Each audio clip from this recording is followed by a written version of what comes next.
देवघर नगरिया चली जइबोगे जान। बानी के पगड़िया बनी के कमरिया देवघर नगरिया चली जइबोगे जान। जान गे मांगले बाबू भोले बाबा से सुन हे गे रानी असो तोरे दुल्हन बनइबोगे जान। जान गे मांगले बाबू भोले बाबा से सुन हे गे रानी असो तोरे दुल्हन बनइबोगे जान। बोला बोला देवघर वाले बाबा की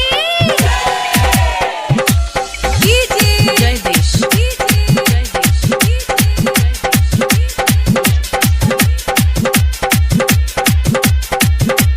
म्यूजिक बाय कुणाल छैला।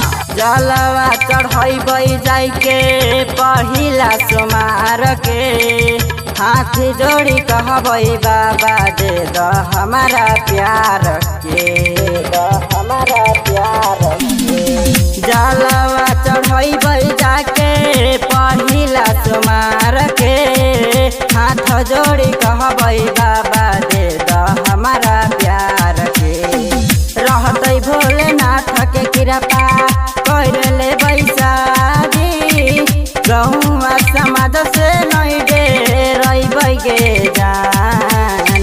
मांगले बड़ी भोले बाबा से सुन हे गे रानी असो तोरे दुल्हन बनइबोगे जान। जान गे मांगले बाबू भोले बाबा से सुन हे गे रानी असो तोरे दुल्हन बनइबोगे जान। बोला बोला बाबा बैजनाथ की जय देश।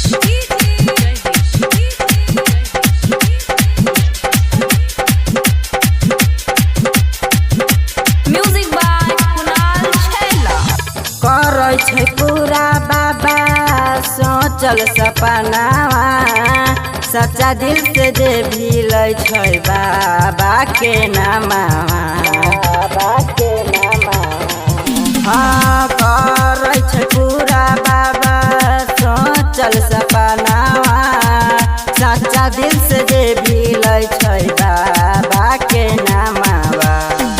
फेर तै नजरिया बाबा राइटर पंकज पर परमेश्वर के जिंदगी हो जतै खुशहाल।